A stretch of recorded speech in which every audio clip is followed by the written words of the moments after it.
베레아에서 바울이 지금 아덴으로 왔습니다.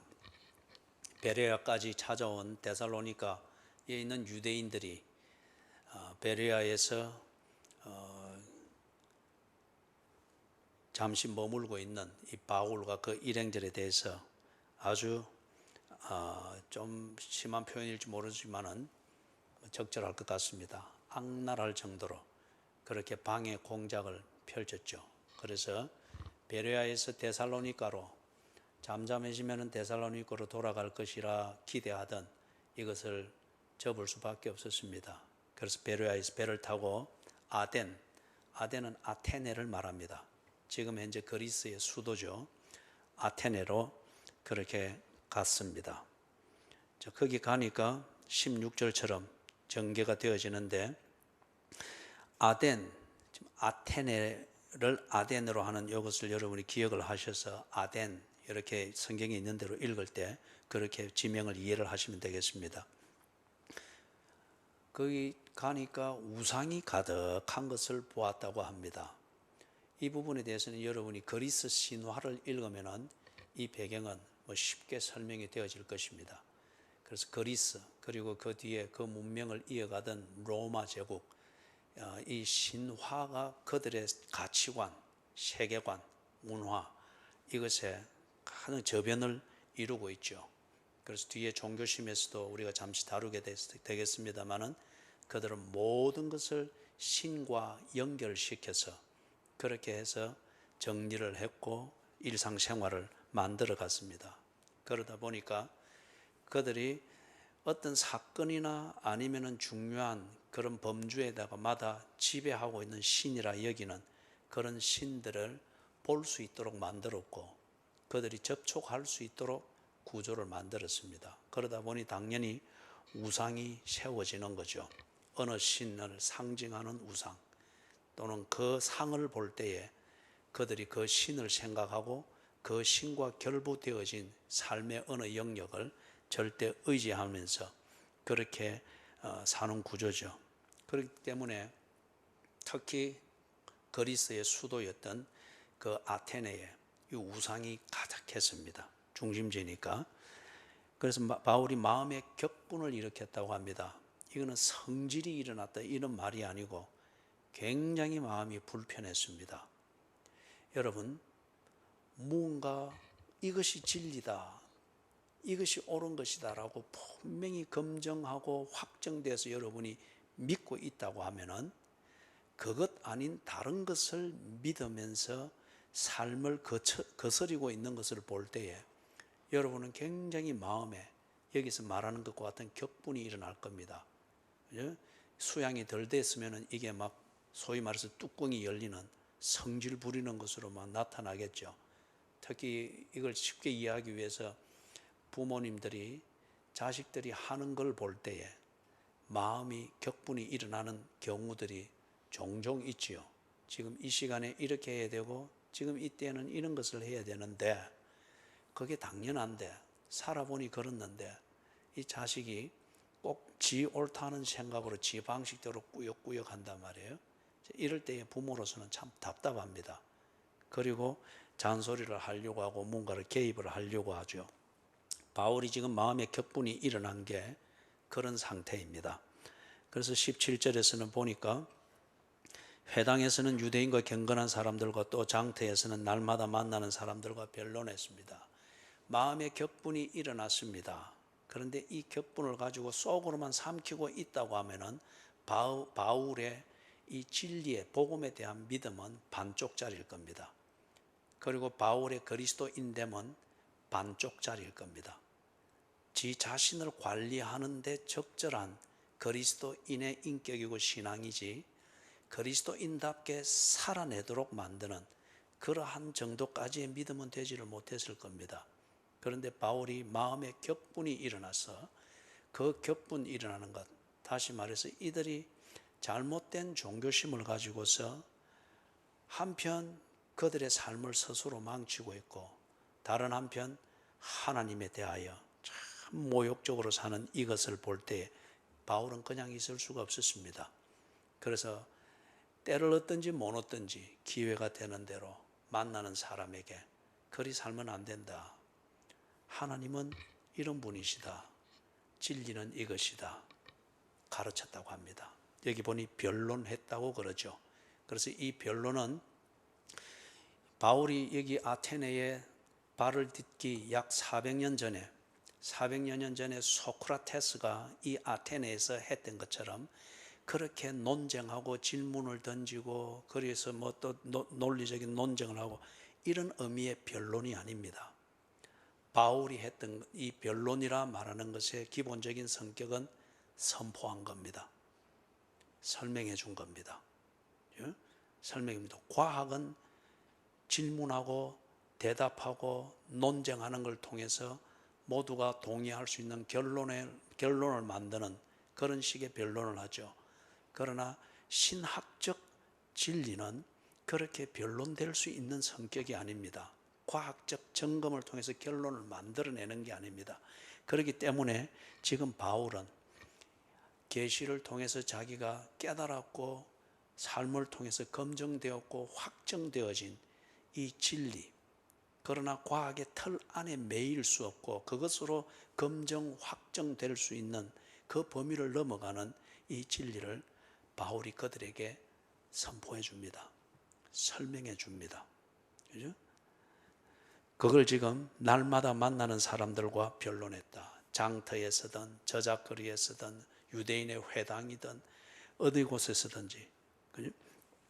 그러니까 18절에 그 당시 아테네의 사상 또는 세계관이면 세계관, 가치관이면 가치관을 상당히 지배하던 주류 이 철학적 사상을 지배하고 있는 두 학파를 만납니다. 하나는 에피쿠로스, 다른 하나는 스토아로 되어 있죠. 우리가 잘 아는 에피큐리아니즘, 행복을, 육체적 행복, 이 현실의 행복의 무엇인가, 그것은 어떻게 이루어지는가, 이것을 논리적으로 설명하면서 사상을 만드는 그 철학적 사조죠. 에피큐리아니즘. 그 다음에 스토아라고 되어 있는 것, 스토이시즘, 금욕주의를 말합니다. 절제하는 것을 통하여서, 그리고 인간의 욕망을 다스리고 욕심을 다스리는 것을 통해서 인간이 인간다워지고 행복을 추구할 수 있다. 이게 좀 지나치면은 금욕주의가 그렇게 되는 거죠. 이 두 가지가 아주 상반되죠. 에피쿠로스는 육체적 삶의 중요성을 강조하면서 신을 찾고 어떤 초월성에 대한 이것을 어리석게 여기도록 만드는 그러한 사상입니다. 반면에 스토이시즘, 이 스토아로 일컬어지는 스토이시즘, 이것은 인간의 본성을 절제하고 욕심을 잘 구별하여서 이것을 다스리고 관리하는 것을 통하여서, 그걸 통하여서 도덕적으로 온전해질 때에 사람이 행복할 수 있다, 이것을 주장을 합니다. 그렇기 때문에 둘 다 인간 중심입니다. 자기 중심입니다. 그죠? 반면에 에피쿠로스는 하고 싶은 것을 제대로 할 수 있도록 이것을 합리화시켜 주는 것이고, 스토아 철학, 이것은 금욕하는 것을 통하여서, 절제하는 것을 통하여서, 다시 말해서 행복이나 목적을 위하여서 지금 하고 싶은 것을, 욕구를 참고 절제하는 이것을 가르치는 겁니다. 이게 당시 바울이 아테네에 갔을 때에 거기에서 사람들의 사상을 지배하는 주류 철학이었습니다. 이들이 바울의 말을 듣습니다. 그렇게 들어보니까 이거는 얼토당토 않는 거예요. 두 개 다 공히 인간 중심이고, 두 개 다 공히 행복, 살아있는 동안의 행복을 추구하는 인간 중심의 철학 사조인데, 바울은 와서 지금 초월을 이야기합니다. 하나님을 이야기합니다. 그리고 그 하나님으로 인한 구원을 이야기를 하는, 그게 복음이라고 이야기를 하니까 이들이 당연히 비웃습니다. 그래서 18절 중간에 보니까 이 말쟁이가 무슨 말을 하느냐, 여기서 말쟁이, 이것은 원래 그 단어의 의미는 새들이 보면은 쑥 날아와서 물이 먹고 싶어서 콕콕콕 쪼아 먹는 거 있죠. 물을 한번 이렇게 불을 했다가 쪼아 먹었고, 그 다음에 모이를 쪼아 먹기 위해서 콕콕콕 대는 거 있죠. 그런 몸짓이나 아니면 그때 나는 소리, 그것을 의미하는 단어로 쓰여 있었습니다. 이걸 우리 번역에서 말쟁이라고 되어 있습니다. 그러면 이 에피쿠로스나 스토아, 이 철학자들과 이 철학적 사조에 의해서 이런 사상으로 믿고 있는 이 사람들에게는 바울이 복음을 선포하고 복음을 말하고 있는 이게 그들에게는 아무 쓸데없는 잡소리처럼 들렸다는 겁니다. 그렇게 무시를 했다는 거예요. 그래서 바울이 고린도에 보낸 그 서신에도 보면은 1장 18절에 뭐라고 되어 있습니까? 십자가의 도가 멸망하는 자들에게는 어리석고 미련하게 보인다고 했지 않습니까? 그죠? 그 고린도가 바로 이 그리스 아테네 바로 밑에 있는 그 도시지 않습니까?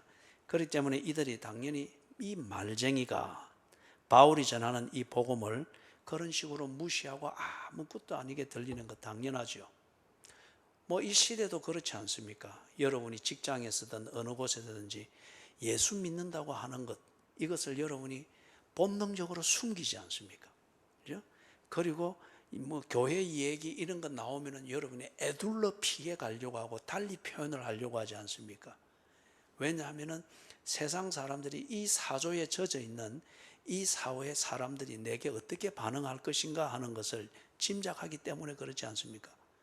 특히 기독교에 대해서 신랄한 그리고 아주 적나라한 비판과 표현들을 일삼고 이게 보편화되어 있는 이 문화 속에서 살아오고 있는 그리스도인들이 복음을 말하고 내가 교회 간다는 것을 말하고 또는 교회 용어를 말하고 아니면은 이 직장 동료와 식사하고 있는데 목사에게서 전화가 왔다든지 이럴 때에 상당히 사람들이 되게 당황합니다.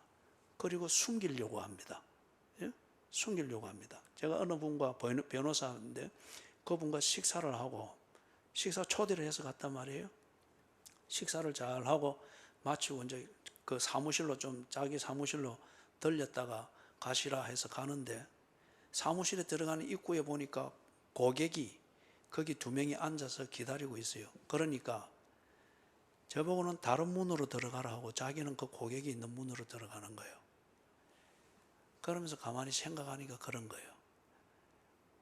이 사람이 교회를 나간다고 하는 것, 그리고 목사와 함께 식사를 한다고 하는 것, 이게 그 사람의 사회적 신분과 사회 활동에 방해가 될 것 같다는 이 몸에 배어 있는 그 사고방식과 습관대로 처신을 하는 거예요. 그죠?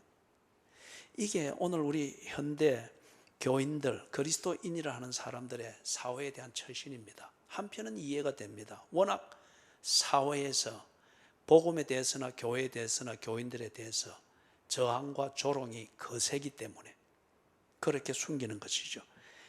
그런데 지금 이 18절에서 말하는 이것, 이 사람들이 바울이 복음을 전하고 복음에 대해서 말하는 것을 두고서 이렇게 적나라하게 무시하고 비방하고 그렇게 하는 것, 에피쿠로스와 스토아 철학이 지배하고 있는 행복 추구론, 인간 중심의 행복 추구론, 이게 지배하고 있는 그 사상, 그 사상에 지배받고 있는 문화, 이게 주된 분위기 때문에 그렇습니다. 그래서 그 18절 밑에 보니까 바울이 생기건 때문에 그런 것도 아니고 직업 때문에 그렇게 조롱당하는 것도 아니고 무엇 때문이라고 합니까? 바울이 예수와 부활을 전하기 때문이라. 이 예수와 부활을, 다시 말해서 복음, 이거는 이들의 철학과 그 철학에 기반을 둔 사상과 그 사상을 의지해서 그들이 만들어 가고 있는 문화와 생활 구조에는 이거는 택도 없는 얘기이기 때문에, 허황된 소리이기 때문에, 그렇기 때문에 예수와 부활을 전하는 바울을 이렇게 말쟁이로 취급을 하면서입니다. 그래서 19절에 그를 붙들었다고 합니다. 여기서 붙드는 것은 범법자를 붙들어 체포해서 끌고 가는 이런 개념이 아닙니다. 이런 개념이 아니고 21절을 우리가 보면은 짐작을 할 수 있던 것처럼 이 사람들의 관심은 새로운 사상이나 새로운 이론이나 주장이 있으면은 이것을 들어보고 논쟁을 하고 하는 이게 아테네의, 당시 아테네의 주된 문화였습니다. 주된 문화였습니다. 그래서 바울을 붙들어서 아레오바고로 끌고 갔다가 데리고 갔다고 했는데, 아레오바고는 지금도 그 기본 구조는 그대로 유지되고 있다고 그러죠. 저도 현장은 가보지는 않았습니다. 우리가 소위 말하는 아고라라고 일컬어지고 있는 광장이라고 하는 것이 있습니다. 중심 광장, 그 광장 바로 위편에 광장을 내려다보는 그 위치에 아레오바고라 일컬어지는 그 건물이 서 있습니다. 그래서 이 아레오바고는 고대 그리스에서는 거기가 어떤 법정의 역할을 하는 그러한 장소였습니다. 그래서 거기서 법을 심의하고 죄를 다루고 어떤 이런 중요한 결정을 내렸던 그것이죠. 그러면 사람들은 아고라, 광장에 모여서 그것을 듣고 어떤 그러한 구조였습니다. 그래서 이 아레오바고로 데려갑니다. 그러면서 19절 후반부와 20절에 보니까 네가 말하는 것이 무엇인지 우리가 좀 자세히 들어보기를 원한다. 형식은 이 바울을 어떤 면에서 강사처럼 데리고 가는 겁니다. 이건 지금 범법자를 연행해 가는 것이 아니고 바울이 말하는 그 이론을 좀 더 자세히 들어보고 그렇게 하기 위해서 데려갑니다. 그러나 마음의 존경심을 가지고 존경스러운 강사를 모시고 하는 그런 분위기는 아니에요. 그러나 21절에서 말하는 것처럼 이들이 거기에 새로운 이론을 말하는 사람이 있고 새로운 주장을 하는 사람이 있고 하면은 그 아레오바고 그리고 그 광장에서 누구나 말할 수 있고 거기에 귀를 기울여서 논쟁을 일삼는 것을 이 아테네 사람들은 일상 소일거리로 생각을 하고 있습니다. 그렇기 때문에 좀 더 신기한 이야기, 새로운 이야기를 하는 사람이 있으면 당연히 많은 사람들이 들으면서 논쟁거리를 만들 수 있으니 데려가는 거죠. 그래서 많은 사람이 있는 곳에서 한번 이야기를 해달라, 그런 분위기예요. 21절에 보니까 거기 나그네 된 외국인들도 이야기를 하고 있죠. 여기서 나그네 된 외국인들은 거기에 예를 들어서 우리 지금 현대 이 상황에서 이야기하면 먹고 살기 위해서 불법 체류하거나 미립국 하거나 이런 신분이 아니고, 당시에 아테네에는 지금으로 치면은 미국의 하버드 대학이든지 영국의 옥스퍼드나 캠브리지 대학과 같은 뭔가 학문적 지식을 쌓고 문화적 어떤 그러한 고결함을 배우고 그런 스펙을 쌓기를 원하는 사람들이 있다면 제1순위로 가고 싶어하는 곳이었습니다. 그렇기 때문에 로마 제국에서 귀족의 자녀들, 앞으로 중요한 정부의 일을 해야 될 그러한 후보자들이 보이면 아테네로 유학을 보냈습니다. 가서 공부도 하게 하고 고결한 문화도, 이 로마 제국의 사람들이 아테네의 그리스의 문화를 굉장히 동경했습니다. 그래서 문화적으로는 또는 학문적으로는 로마 제국의 귀족들이 그리스 문화에 대해서 사대주의적 사상을 가지고 있었습니다.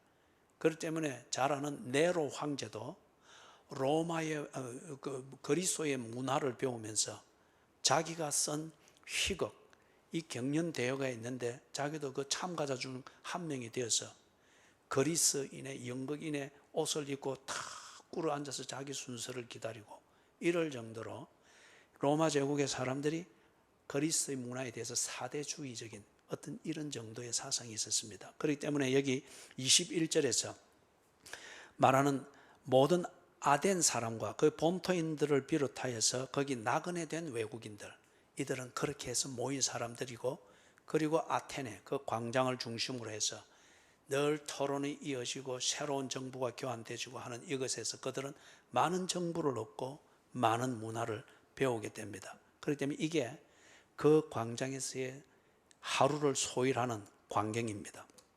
거기에 지금 바울이 데려갔음을 당했습니다. 22절에서 바울이 이야기를 합니다. 거기 서서 말한데, 아덴 사람들아, 너희를 보니 범사에 종교심이 많도다. 모든 것이, 그들의 삶의 모든 부분이 특정한 신과 연관되어져 있습니다.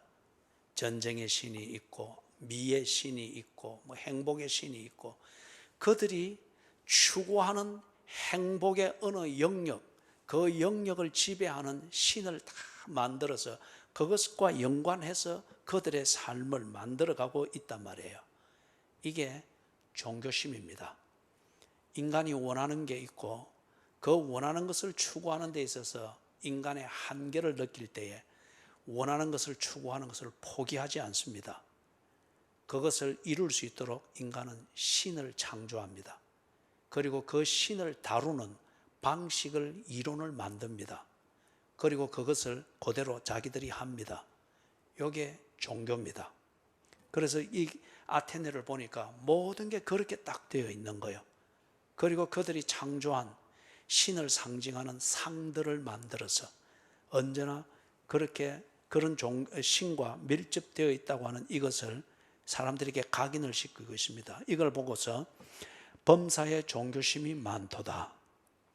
23절에서 그런데 보니까 아주 기이한 것을 보았습니다. 어떤 신은 이름들이 있고 다 이렇게 있는데 어느 제단은 보니까 알지 못하는 신에게, 그들이 이것도 연결하고 저것도 연결하고 다 연결하는데 분명히 우리가 찾지 못하고 알지 못한 신이 있을 것이다.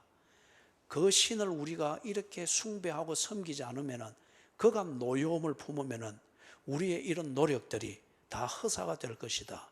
그렇게 해서 뭉뚱거려 가지고 알지 못하는 신에게, 이 말은 우리 인간적인 표현으로 말하면 뭡니까? 신이여 미안합니다. 우리가 찾는다고 노력은 했는데 우리 눈으로는 못 찾았습니다. 그래서 신의 이름을 몰라서, 그러나 우리의 진심을 이렇게 표현하는 것이니까 노여워하지 마소서. 알지 못하는 신에게. 그래서 제단을 만들어서 탁 붙였습니다. 아주 종교적이죠. 요즘은 조금 덜 할 수 있습니다만은 우리 한 세대 전만 하더라도 조금 시골로 내려가면은 항상 그 단지 위에든지 아니면은 좀 구석진 데든지, 또 어떤 집에는 보면은 들어가는 그 안방이나 입구에 거기에 이 신당을 만들어 가지고 그 집에 신을 소위 말해서 모신다고 그랬죠. 그래서 새벽같이 나와서 장독대에 정한수 떠놓고 아니면은 쌀 담은 스탠 걸어놓고 동쪽을 향해 빌든 어디를 향해 빌든, 그래서 이 신주 단지를 모셔놓고들 그렇게 한 것들이 있죠. 종교심입니다. 그죠? 같은 이치예요. 그죠? 그래서 23절 하반절에 보니까 너희들이 알지 못하는 신에게 그렇게 해서 단을 세워서 그렇게 해서 뭔가를 하려고 하는데, 하반절에 너희가 알지 못하고 위하는 그것을 내가 너희에게 알게 하리라. 다시 말해서 너희들이 정말 알아야 될 신을 알지 못하고 있는데, 그러면서 막연하게 알지 못하는 신에게 노여움을 피하기 위해서 그런 식으로 종교적인 구걸을 하고 있는데, 정말 너희들이 알아야 될 신이 누구인가를 내가 말해주겠다. 그를 바로 알고 바로 섬겨라. 이걸 지금 23절 하반절에서 이야기하는 겁니다. 그러면서 24절에서부터 31절 사이에 그 신이 누구인가, 그 신을 어떻게 섬겨야 되는가, 이걸 지금 이야기를 하는 거예요. 다시 말해서 하나님은 누구이시며 하나님은 어디 계시며 너희가 그 하나님을 어떻게 만나는가, 이걸 24절에서부터 31절 이 사이에서 바울이 이야기를 해줍니다. 24절, 25절 거기서 하나님은 누구이신가? 창조주시라고 합니다.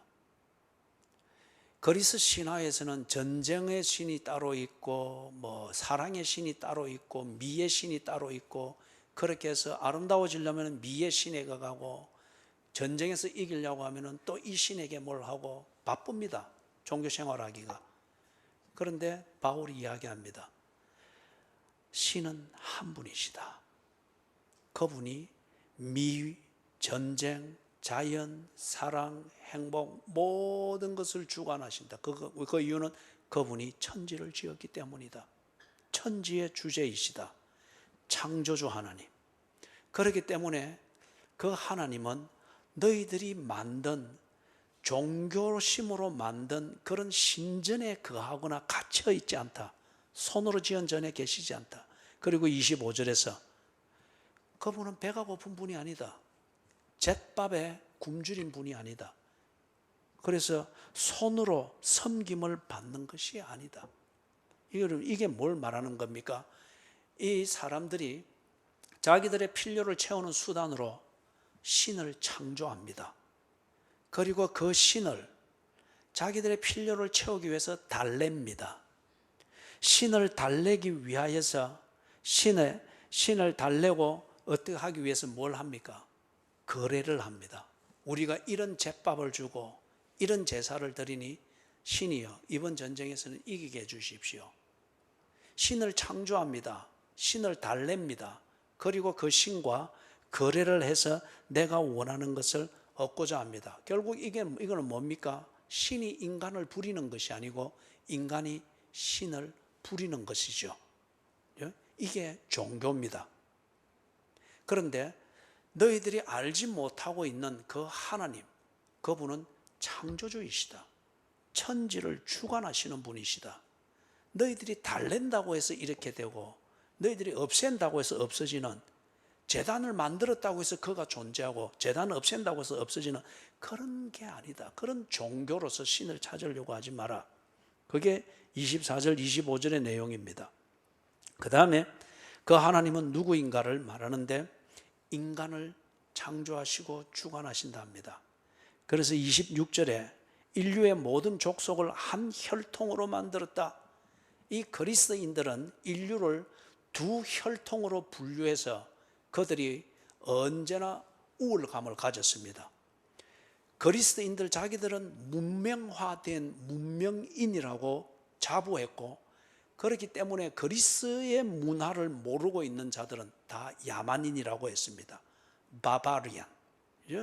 그래서 그리스도인들은 자기들은 이런 고상한 사상과 그 문명을 가지고 있기 때문에 문명인이고 그리스인이 아닌 모든 사람들은 야만인이라 이렇게 구분을 해서 그들이 마음이 좋을 때는 이 야만인들에게 그리스의 문명을 전해주어서 그들을 문명화시키려고 했습니다. 이게 알렉산더 대왕의 정복 전쟁의 철학이었습니다. 모든 것을 그리스화시켜서 사람들을 무지와 야만에서 구해내겠다고 하는, 이게 알렉산더의 철학적 사명감이었습니다. 그걸 전쟁이라고 하는 것을 통해서 이루어갔죠. 그런데 이 자체가 그리스도인들의 우월주의에 빠지게 되니까 이 당시에 여러분 아테네의 인구가 30만 정도였다고 합니다. 그 중에 그리스인은 본토인은 10만, 노예는 20만. 무슨 말씀인지 아시겠죠? 그죠? 그렇기 때문에 이들의 두 혈통으로 구분해서 자기들이 정통이고 문명화된 혈통이기 때문에 이 우월감을 가지고서 그들의 우월주의를 지키는 이 수단으로서 그들 방식의 종교를 만들고 이것으로 그들을 유지해 갔단 말이에요. 이게 그리스 신화입니다. 이게 그리스 신화예요. 그런데 바울이 이야기하기를 두 혈통이 있는 것이 아니다. 문명인과 야만인이 있는 것이 아니다. 각 민족이 있고 각 사람이 있는데 그들은 그들에게 맞는 독특성을 가지고 살고 있다. 한 혈통뿐이다. 인간은 한 혈통이다. 그 혈통 중에서 각자의 분량을 따라서 자기의 환경에서 적절하게 자기의 역할을 하면서 사는 것이다. 하나님께서 인간을 창조하시고 인간에게 사명감을 주었고 그 사명감을 가지고 인간은 자기가 처한 곳에서 자기의 기능을 하면서 사는 것이다. 그리고 그 기능을 하며 살 수 있도록 자기가 처한 환경, 여기에 적응하며 살게 하셨다. 다시 말해서 인간의 존재와 그 존재를 유지해 가는 데 필요한 자연의 생태계, 이것의 조화를 이야기를 하고 있습니다. 조화를 이야기합니다. 이게 천지를 지으신 하나님께서 그렇게 하시고 있다는 겁니다. 이걸 그리스인들이 한번 돌아보면은 자기들의 고정관념을 깨고 우월주의의 고정관념을 깨고 바울이 말하는 이 관점을 듣고서 그 입장에 서서 살펴보면은 이거는 분명한 사실이잖아요. 분명한 기정사실이에요. 생김새가 다를 뿐이지. 생김새가 다를 뿐이고 키 높이의 차이가 다를 뿐이지 사는 지역이 다를 뿐이지 똑같은 인간인 거예요. 그리스도인들이 그 척박한 땅에서 적응하여 살면서 그리스도의 문화를 만들듯이 중국인들이 광활한 그곳에서 그렇게 살면서 그 기후와 그 생태 환경에 맞게 그렇게 그만한 키와 그만한 체질을 가지고 그렇게 적응하며 그들의 문화를 살고 있는 것. 바울의 이야기를 객관적으로 듣고 그 입장에서 살펴보면 이거는 기정사실인 거예요. 그죠? 그 다음에 27절을 보니까 이는 사람으로 혹 하나님을 더듬어 찾아 발견하게 하려 하심이로되 그는 우리 각 사람에게서 멀리 계시지 아니하도다. 이 부분에 대해서는 여러분 로마서 1장 18절 이하를 읽어보십시오. 이걸 보고 좀 어려운 표현으로는 자연 계시라고 합니다. 우리가 자연을 보고 자연의 법칙을 보고 인간이 존재하는 양식을 보면은 창조주를 부정할 수가 없습니다. 인간이 존재하는 양식과 자연이 돌아가는 이 우주의 질서를 보면은 이걸 물리학적 법칙으로 설명을 하려고 하나 이것은 물리학적 법칙도 존재하고 있는 현상, 운동하고 있는 이 현상의 원칙이 뭔가를 발견하여 찾아내어 정리한 것일 뿐이지 기원을 말하는 것은 아니에요. 그죠? 이 물리학적 법칙으로 설명되어지는 이 우주의 존재, 그 안에서 이루어지는 자연의 체계, 이 생태계 안에서 인간이 인간답게 그렇게 살아가는 각자의 역할을 따라 살아가는 이 모든 질서를 볼 때에 이것은 저절로 된 것이 아니다. 이것은 적자 생존이라고 하는 다윈이즘으로 이것을 모든 기원을 설명할 수 있는 것이 아니다. 그는 현상을 설명하는 한 이론일 뿐 기원을 제시하는 것이 아니다. 이걸 볼 때에 창조주가 있을 수밖에 없다. 이것을 지으신 이가 그 지혜로 이 모든 질서를 주관하는 것일 수밖에 없다. 이것을 깨닫게 되어지도록 하는 것, 이걸 보고 자연 계시라고 합니다. 여러분, 부디 여러분의 감성이 살아나기를 바랍니다. 하나님의 형상, 하나님이 지은 인간으로서의 그 감성이 살아나기를 바랍니다. 돈에 찌들고 문화에 찌들고 본능과 욕정에 찌들어서 그것을 이루는 그 문화에 의해서 길들여진 그런 오도되어진 감성의 노예가 되지 말고 인간 고유의 이 감성이 살아나기를 바랍니다. 그래서 일출을 볼 때에 감동이 있고 해지는 낙조를 볼 때에 감동과 눈물이 있고 꽃이 피는 것을 볼 때에 설렘이 있고 꽃이 지는 것을 볼 때에 시간이 지나가는 이 감각을 가지면서 자기의 남은 날을 계수할 수 있는 이 지혜가 번뜩번뜩 떠오르는 이런 감성이 살아나기를 바랍니다.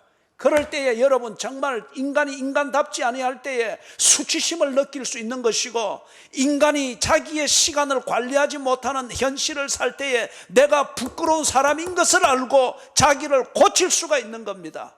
이런 감성이 살아나기를 바랍니다. 이걸 하기 위해서 하나님께서 우리에게 자연을 보게 하신 거예요. 로마서 1장 18절 이하에 있는 것처럼. 그죠?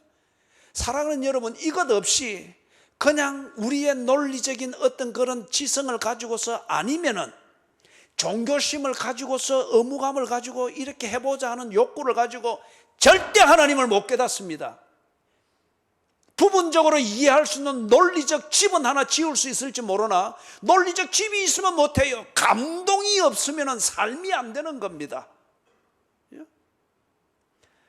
여러분, 명절을 지나기 위하여서 시골길을 달리고 고속도로를 달리고 또는 식구가 모여서 상을 차려놓고 먹고 그렇게 대화를 나누고 할 때 찬찬히 한번 생각을 해보시라고요. 이 아름다운 만남, 이 절묘한 조화, 그죠? 이 모든 것이 정말 창조주 없이 가능한 일이겠는가? 생각을 해보시라고요. 그래서 지금 27절에서 그는 우리 각 사람에게 멀리 계시지 아니하도다. 혹 더듬어 하나님을 찾을 수 있을까? 이걸 생각해 보면은 창조주가 있어야만 된다고 하는 이 철학적 어떤 이슈와 고민을 하게 됩니다. 이 문제를 어떻게 풀 수 있을 것인가? 그때에 이 신학으로 옮겨가게 됩니다. 마틴 루터가 했던 것처럼 하나님이 계시다면 정말 내가 보고 느끼며 감동하고 한편 부끄러움을 느끼도록 만드는 이 절묘한 자연과 인간의 이 삶과 오늘 명절을 먹기 위해서 우리가 함께 모여 오손도손 모여있는 이 아름다운 삶, 이게 창조주가 주신 것이고 창조주가 주관하는 시간 속에서 이루어지는 것이 분명하다면, 창조주여, 당신이 누구인가를 나로 하여금 보게 해 주십시오.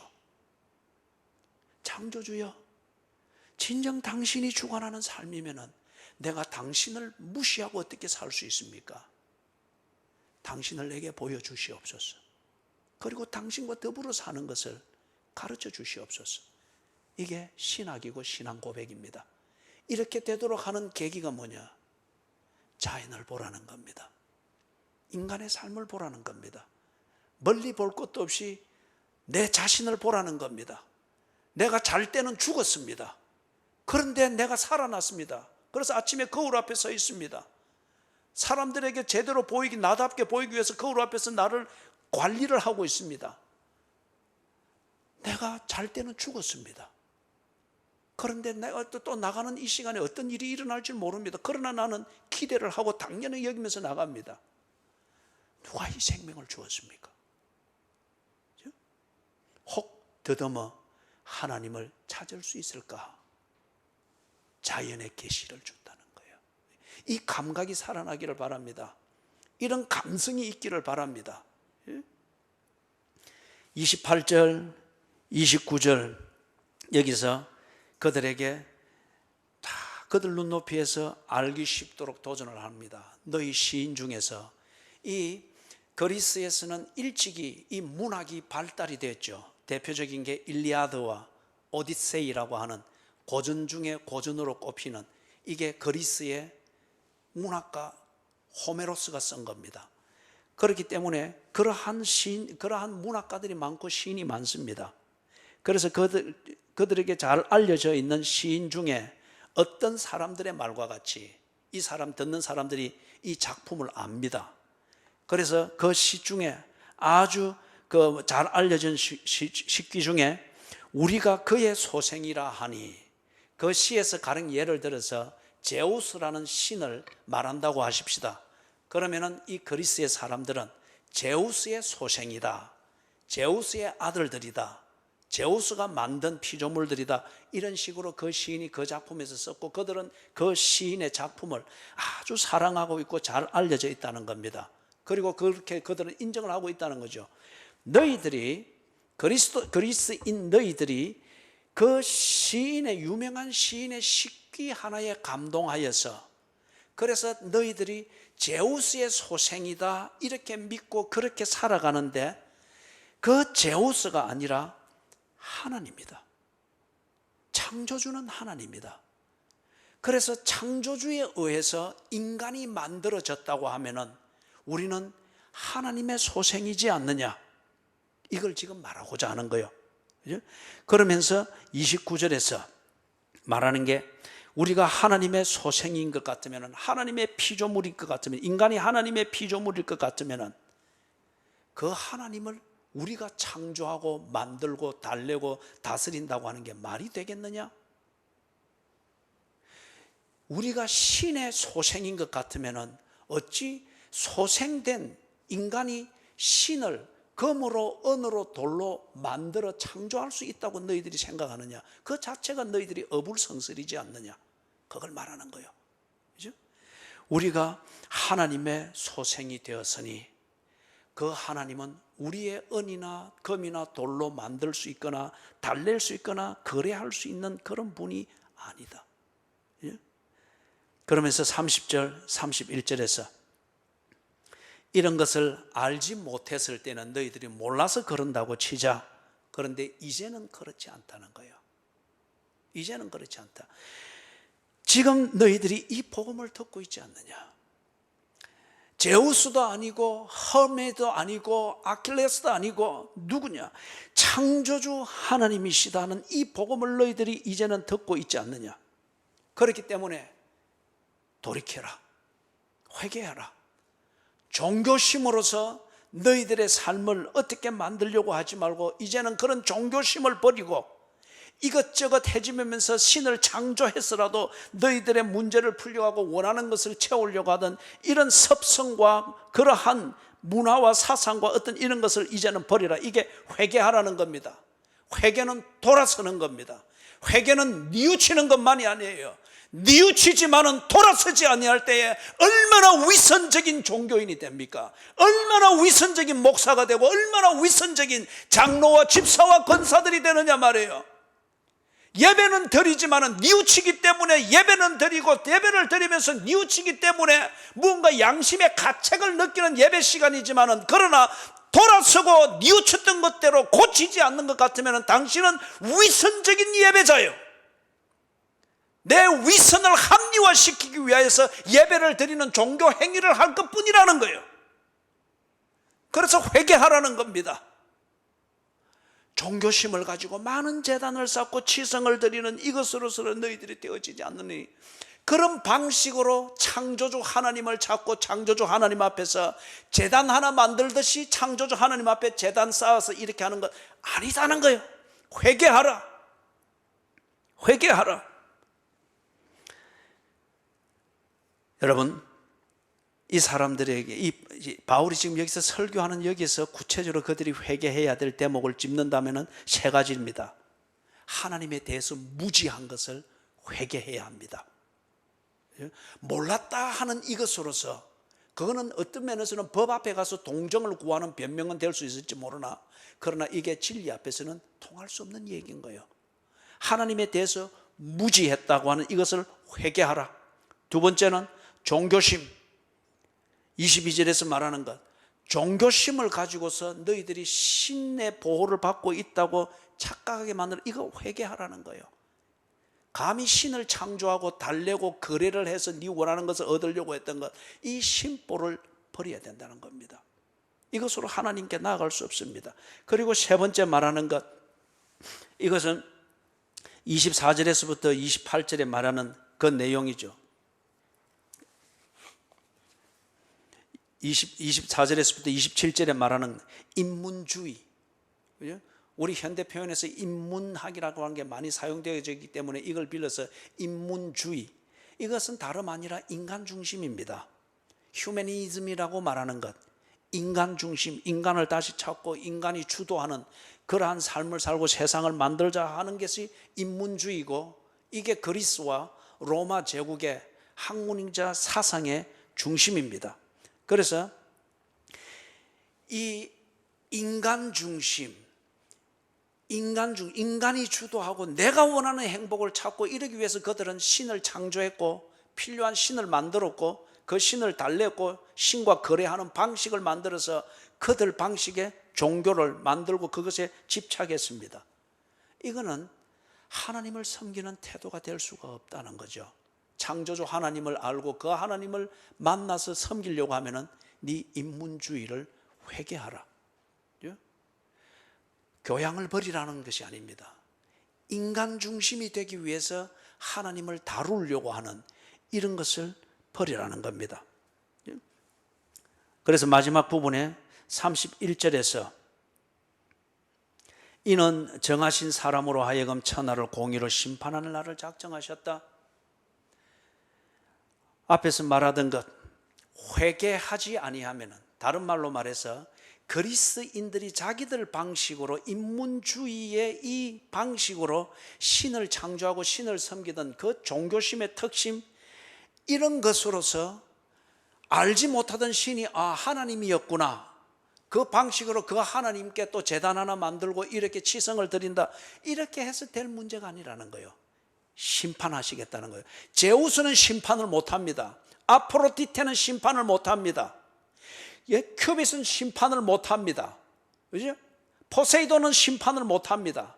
왜냐하면 그들은 그리스 사람들이 자기 필요해서 만든 신이기 때문에 자기를 만들어준 그 사람을 이 신들이 심판 못합니다. 하나님은 심판하신다는 거예요.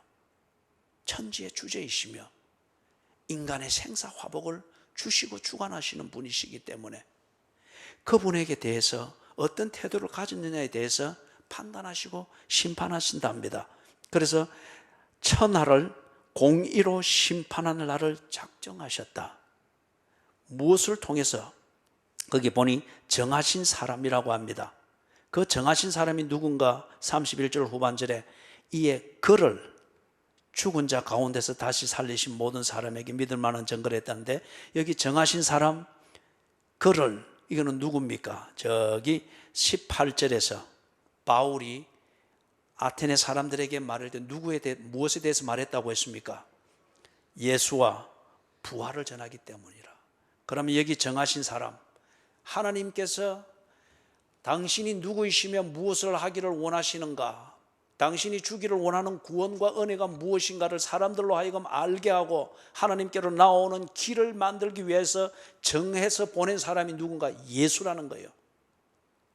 헤라클레스도 아니고 제우스도 아니고 에로스도 아니고, 그는 누구인가? 예수라는 거예요. 그래서 이 예수가 오셔서 그 일을 이루셨는데 죽은 자 가운데서 다시 살리셨다. 죄의 값을 지고 죽었습니다. 그리고 죄에 대해서 깨끗게 되어지고 하나님께로 나아가는 그 길로 나아올 수 있는 생명으로 일어나게 하셨다 합니다. 그 증거로서 예수가 죽은 자 가운데서 부활하셨다는 겁니다. 이걸 두고 거기서 모든 사람에게 믿을 만한 증거를 주셨습니다. 제단을 만들어서 거기에 제물을 드리고 치성을 드리는 것으로서 신과 거래가 되어지는 그런 것이 아니라는 거예요. 하나님 앞에서 바른 태도가 되어지도록 회개하는 것, 죄에 대해서 청산을 해야 된다. 그 죄값을 예수가 지불하셨다. 이게 예수의 죽음이라는 거예요. 이것은 그리스 사람들도 직접 보지는 못해도 그 사건은 이미 들어서 알고 있습니다. 역사적 사건이니까. 그죠? 예수가 죽은 것은 우리의 죄를 위해서 죽었다. 그렇기 때문에 하나님께로 나아갈 수 있는 길이 열렸다. 그 다음에 나아갈 수 있는 그 생명은 무엇인가? 종교심으로 나아가는 것이 아니고 죄로부터 정결케 되어져서 하나님이 받으시는 그 생명으로 나아가야 된다. 그 생명은 어떻게 얻는가? 예수께서 보여주셨다는 거예요. 3일 만에 부활하신 사건이 그 증거라는 겁니다. 창조주 하나님, 그분을 만나고 그분을 섬기고 그분으로 인하여서 우리의 삶이 감각을 가지고서 감동에 넘치는 이 삶을 살게 되는데, 그 삶을 사는 증거가 뭐냐? 그리스 사람들은 많은 제단을 세우고 많은 신들을 창조하고 그 신을 섬기는 종교를 만들어서 자기들이 애를 쓰고 찾고 있는데, 그런데 그 길은 여기 있다. 그 증거가 뭐냐? 예수가 죽으시고 부활하신 사건입니다. 이걸 그들이 부정을 못합니다. 바울이 지금 여기에 갔을 때에 예수님이 죽고 부활하신 이 사건이 일어난 지 약 20년입니다. 이게 지중해 연안에 전신에 다 퍼졌습니다. 현장을 목격하고 간 자들이 전하기도 하고 소문에 소문을 물고 전하기도 하고 놀라운 사건에 대한 소문입니다. 바로 그 예수의 죽으심과 부활이 증거가 되느니라. 사랑하는 여러분, 말씀을 맺습니다. 여러분은 무엇을 믿습니까? 여러분이 믿고 있는 그것과 다른 것을 믿으면서 삶을 엉뚱한 대로 갈 때에 마음의 격분을 느끼게 만드는 것, 그거는 여러분이 무언가를 믿기 때문입니다.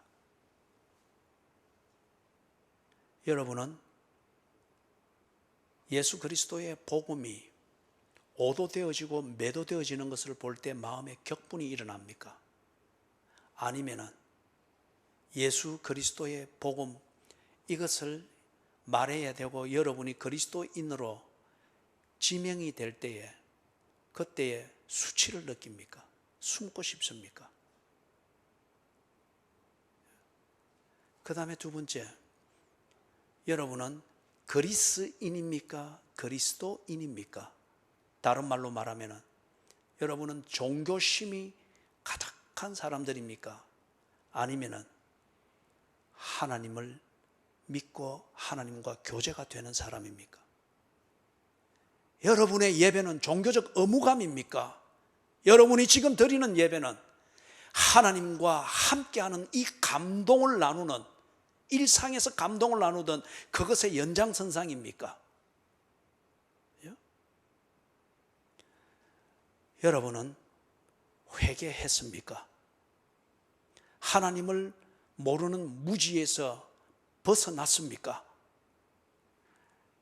여러분은 종교심으로, 종교적 의무감에 매여 사는 노예된 삶에서 그 삶을 청산한, 회개한 사람들입니까?